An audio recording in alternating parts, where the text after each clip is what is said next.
आज हम बनाएंगे क्रिस्पी क्रिस्पी बैंगन के पकोड़े। तो चले आए शुरू करते हैं। बेसन मैंने छान के ये एक प्याले में डाल ली है। इसमें मैंने मसाले डालने, अच्छा कुटी हुई लाल मिर्च हम डालेंगे, दूसरी कश्मीरी मिर्च नहीं, क्योंकि ये दिखने में खूबसूरत नज़र आएगी। साथ ही इसमें ये नमक हाफ चम्मच, लेकिन कम ज़्यादा जैसा आप खाना पसंद करें आप डाल सकते हैं। ये नमक हाथ पे मसल के 2 चुटकी जितनी अजवाइन,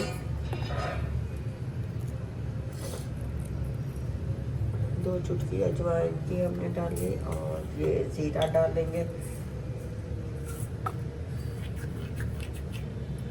ज़्यादा नहीं, बहुत कम से मसाले डालते हैं।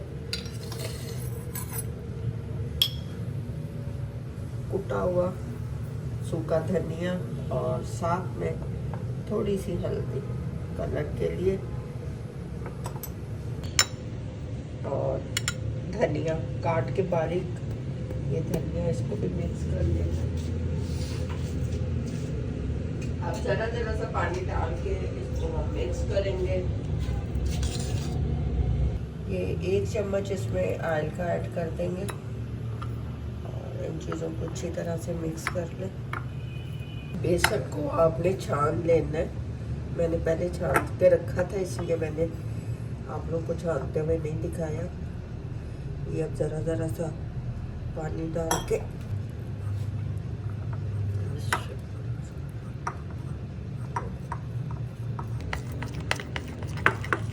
ये देखिए कितना खूबसूरत सा ये हमारा बिल्कुल क्रीमी। अच्छा ज़्यादा पतला नहीं करना, इसे आपने मिक्स करके अब फ्रिज में रख देना जब तक हम अपनी दूसरी चीज़ों की तैयारी कर रहे हैं। तो अगर मेरी ये रेसिपी पसंद आ रही है, मेरे चैनल पे लाइक और सब्सक्राइब करें। बैंगन को अच्छी तरह से धो के खुश्क कर लें, फिर इसे इस तरह से गोल गोल आप काटते जाएं। सही, ये बहुत ज़्यादा क्रिस्पी और अच्छे बनते हैं, टेस्टी से। बैंगन ये सारे मैंने काट लिए, इस तरह गोल काटने, और साथ ही ये मैंने बेसन को अच्छी तरह से, अब देखें एक ही रुख पे आपने चला लेना। सही, ये देखिए इस तरह से बेसन है, ना ज़्यादा पतला ना ज़्यादा गाढ़ा, ठीक है। इसका लिक्विड आपने इस तरह से तैयार कर लेना। ये देखिए ऑयल गरम हो गया। अब हम इसमें इस तरह से बेसन में डिप करेंगे, ठीक। और मैंने ये बैंगन पानी में नहीं डाले, पहले से अच्छी तरह धो लेने आप लोगों ने, ठीक है। बारी बारी इसको एक एक को डिप कर लेना, ताकि अच्छी तरह से इसकी कोटिंग हो जाए बेसन की।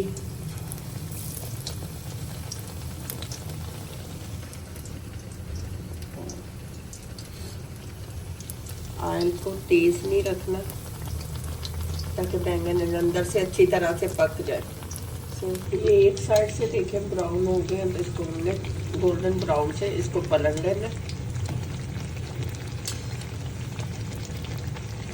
दूसरी साइड से भी इसी तरह, फिर हम निकाल के बारी बारी सबको फ्राई कर लेंगे। ये देखें कितने प्यारे गोल्डन से हो गए दोनों साइडों से। अब हम इन्हें निकाल लेंगे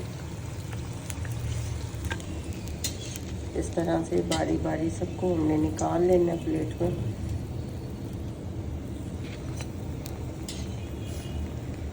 बैंगन के क्रिस्पी से पकोड़े बिल्कुल इजी और आसान तरीके से मैंने बनाया है। सिर्फ बेसन नहीं, आप भी इसमें ये अगर सारी चीज़ें जिस तरह से मैंने डाली हैं आप भी डालकर फिर बनाएं, और फिर मुझे अपने फीडबैक में बताएं कि आपके पकोड़े कैसे बने हैं। इसे दही के रायते के साथ, केचप के साथ आप मेहमान आए तो उनके आगे पेश करें, खुद भी मज़े ले लेकर खाएं और बच्चे भी।